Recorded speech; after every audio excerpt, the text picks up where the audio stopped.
Comecei, por favor. Eu, quando vejo a senhora cantar, às vezes eu fico com vergonha, porque eu fico com vergonha e a gente pergunta por que a gente não se coloca na mão de Deus para Deus usar, né? Ela tem essa paixão por louvar, mas Deus entende, né? O irmão Guilherme leu 68 de Salmo. E o 68 tem o 19 e o 20. O 18 é muito interessante, era bom você dar uma olhadinha aí. O verso 18 é muito interessante, diz assim: subiste ao alto, levaste cativo o cativeiro, recebeste dons para os homens e até para os rebeldes, para que o Senhor habitasse entre eles. Interessante esse verso aqui, viu? Tu subiste ao alto. Isso é Jesus quando ele morreu, ele desceu lá no Hades. Isso é Jesus quando morreu, ele desceu lá no Hades, pisou a cabeça de Satanás, tomou a chave da morte e do inferno, e ele foi galardoado, ele recebeu os dons. Os dons que nós recebemos hoje não era nosso, é Deus que dá. É o prêmio que ele recebeu por vencer a morte, vencer o inferno, vencer a afronta, vencer o escárnio, a zombaria. E ele venceu a morte e o inferno, porque o Jesus homem ele morre, agora o Jesus Cristo nunca morreria. Então ele foi levado, pegou o cativo, levasse cativo o cativeiro, levou os salvos para o seio de Abraão, recebesse dons para os homens, e ele deu até para rebelde. Tem gente que Deus usa e você diz assim: como é que Deus pode usar uma pessoa dessa? Eu sei a vida dele, não vale nada, não vale um vintém furado, e Deus usa, né? Como é que Deus usa essa pessoa? O dom de Deus é Romanos 11, 29. O dom e a vocação de Deus é sem arrependimento. Deus dá para quem Ele quer e Deus não toma de volta. Então, cada um de vocês, nessa noite, a gente fica assim olhando para a Sueli cantar, e eu fico para os irmãos, olhando os irmãos tocar. Eu tenho a maior paixão por tocar, mas não consigo tocar nem um cachorro para rua, não consigo tocar. Não consigo, não entra na minha cabeça a música, não entra. A minha família toda entende de música. Meu pai era maestro, eu não conseguia tocar nem o bumbo. Não nem conseguia o sino tocar. da igreja, né? Hã? Nem o sino da igreja. Nem o sino da igreja. Pai de caridade. Eu fico assim, eu fico dizendo: Deus, como é que pode? O Senhor podia me levar assim, para o Ministério do Louvor, né? Mais suave, mais tranquilo, né? Não, a gente tem que estar expulsando demônio aí, é ruim. É ruim porque se você não tiver com a vida em ordem, mano, capeta pisa na sua garganta, né? Já eu acho que o pessoal que louva a Deus é assim, ó.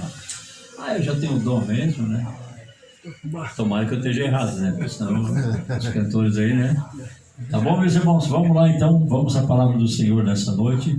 Eu meditei um pouco essa tarde. Estou com a esposa ali, naquela situação, não está fácil. Já fazem, desde o dia 2 de junho, vamos fazer os exames hoje, não passou, não deu certo, o plano de saúde está muito novo, não tem carência, voltamos para casa, saímos de madrugada, voltamos para casa, mas é assim, tudo dentro da vontade de Deus. Como diz o Guilherme, lá dentro é brigar ali na rua, não. Tudo é vontade de Deus, né?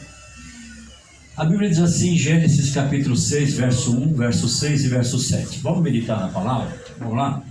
Cada um de nós tem uma luta, cada um de nós tem uma prova, cada um de nós tem uma dificuldade, mas onde é que eu deveria ser mais vitorioso? No meu trabalho? Onde é que eu deveria ser mais vitorioso? No meu ministério? Onde é que você deveria ser mais vitoriosa? É no louvor? É na adoração? Onde é que você deveria ser a pessoa mais vitoriosa? É dentro das 4 paredes que Deus te deu, chamado família. Isso aqui é uma coisa tão linda. Em Cuba nós temos 3.200 casas dessas. São 650 missionários. Nós temos 3.200 casas culto. Porque não pode construir uma igreja. Então a pessoa se converte, metade da casa ela mora, e metade da casa ela coloca os bancos lá, de casca de coqueiro, e ali Deus tem salvado milhares de pessoas. Ano passado já passamos de 230 mil batizadas em água. Um casa culto como essa. Porque na verdade a igreja não cresceu, a igreja não começou em grandes templos. A igreja começou nas casas. Rapaz, bonito. Tá bonito com esse terno, viu? Tá bonito, tá lindo mesmo. Vou dizer para você que as casas culto em Cuba é a alavanca do cristianismo naquele país. Com 11 milhões de habitantes, tem 2 milhões de cristãos e ela não para de crescer. Então, aqui diz assim, ó, Gênesis 6, verso 1 diz assim: depois disse o Senhor a Noé: entra tu e toda a tua casa na arca, pelo que tenho visto que é justo diante de mim nessa geração. E verso 6, e era Noé da idade de 600 anos quando o dilúvio das águas veio sobre a terra. Noé, verso 7, Noé entrou na arca, com ele seus filhos, sua mulher e as mulheres de seus filhos, por causa das águas do dilúvio. O maior pregador na Bíblia está aqui. O homem que conseguiu salvar a sua família. Meu Deus, olha. Esse é o maior pregador da Bíblia. Não é aquele que ganhava 3.000 almas como Pedro, não é. O maior pregador da Bíblia é aquele que consegue levar a sua família. E um culto como esse aqui, você abre um portal que você não imagina para o céu. Alguns dos irmãos conhecem o irmão Messias Cordeiro. O Messias passa ali em frente àquele bar e olha para dentro e levanta a mão e diz assim: ó, seu bando de sem futuro. Ele fala para a turma lá dentro, porque ele viveu muito tempo ali. Eu vivi muito tempo sentado naquelas cadeiras. Eu vivi muitos anos. Toda a minha adolescência e parte da minha juventude eu vivia ali sentado, Meu Deus, jogando sinuca, roubando, traficando droga, usando droga, fazendo coisa errada. E eu fiquei ali. É um bando de sem futuro. Não tem futuro que está ali. Por quê? Porque ali na porta tem um trono. Os teus olhos não veem, mas ali tem um trono. E tem um ser sentado naquele trono. É o ser que eles têm que estar todo dia ali, bebendo um pouquinho, dando um pouquinho no chão. Ele é tão porco que ele bebe no chão. Ele não bebe no copo, ele bebe no chão. A parte do santo é a parte do santo. Aí o camarada sai dali, vai para casa, ainda bate na mulher, ainda bate nos filhos. Quer dizer, não tem futuro. É diferente o trono que está ali e o Deus que está aqui dentro. Glória, aleluia. É diferente o trono que está ali, que manda naquelas pessoas, que acorrenta aquelas pessoas que vivem maltratando elas, destruindo elas, do que esse Deus que está aqui no nosso meio, sentado no nosso meio, dizendo, recebendo toda a honra, e glória. Você pode dizer: é tão feinho esse lugar. É feinho para nós, é humilde para nós, mas para Deus não é. É que nós perdemos a percepção, nós perdemos a visão, nós perdemos aquilo que é sublime e maravilhoso, que é a presença de Deus. Você atrai a presença de Deus, e quando Deus vem, Ele nunca vem de mãos vazias, e Deus nunca vem sozinho, e a nossa casa é diferenciada. Toda a minha família deve estar dentro da arca. Foi o que conseguiu Noé. Toda a sua família estava dentro da arca. O dilúvio estava chegando. Ele disse: eu quero toda a minha família dentro da arca. E Deus disse: eu vou dar toda a família para você. Vou dar a tua esposa convertida, teus 3 filhos, tuas 3 noras, porque diz que nora não é parente, é agregados, que genro também não é parente, não importa. Eu vou dar tudo para você e você vai entrar com eles na arca. Porque o dilúvio estava chegando. E para nós hoje, o dilúvio está chegando. meu Deus. Há um dilúvio negro, há um dilúvio terrível chegando. E a minha pergunta é: toda a nossa família está dentro da arca? Meu Deus. Toda a nossa família? Você quer ver o que diz Isaías 28, 20? Você quer ler lá? Isaías 28, 20? Onde que está a maior vitória do ser humano? Eu vou abrir aqui, eu vou ver se consigo chegar lá. Isaías capítulo 28, verso 20. Vamos lá. Esse é um verso que aprendi bem cedinho a memorizar esse verso aqui, 28, 20. Porque a cama será tão curta que ninguém se poderá estender nela. Olha só. Deus está falando para a tribo de Judá, que era uma tribo de beberrão. Era uma tribo que gostava de se embriagar. Era um tempo difícil em Israel. Era um tempo que os príncipes se embriagavam, os reis se embriagavam e as famílias acompanhavam. E ele disse assim, ó: porque a cama será tão curta que ninguém se poderá estender nela, e o cobertor tão estreito que ninguém se poderá cobrir com ele. Falou de 2 coisas aqui: a cama, onde você descansa seu corpo, e o cobertor que você se cobre do frio. Ele falou: 2 coisas vai acontecer na tua velhice, ele disse para ela. Você não vai ter descanso e você não vai ter cobertura. Você paga de 25 a 35 anos de INSS. Para você ter uma cobertura no final da vida. É cobertura aquilo ali. Verdade. Ah, hoje eu já estou aposentado. Oh, glória a Deus. Mas nem sempre dá certo. Você tem um plano de saúde porque é uma cobertura. Você coloca a grade elétrica, cerca elétrica na tua casa porque você quer ter uma cobertura. Você tem um controle remoto e tem alarme e tem câmera porque você tem uma cobertura. Você quer proteção na sua vida, mas nem sempre dá certo. Isso são proteções humanas. Ele está falando aqui de uma proteção divina. Ele está falando assim, tem gente que chega na idade, na terceira idade e não tem descanso. Ele não tem paz no seu reino. Isso aqui é o reino do pastor Travasso. Glória a Deus. Aleluia. Tem rei que tem palácios. Nós temos a nossa casa, é o nosso reino. É verdade. Por que o homem casa e a mulher constrói matrimônio? Mas é o contrário.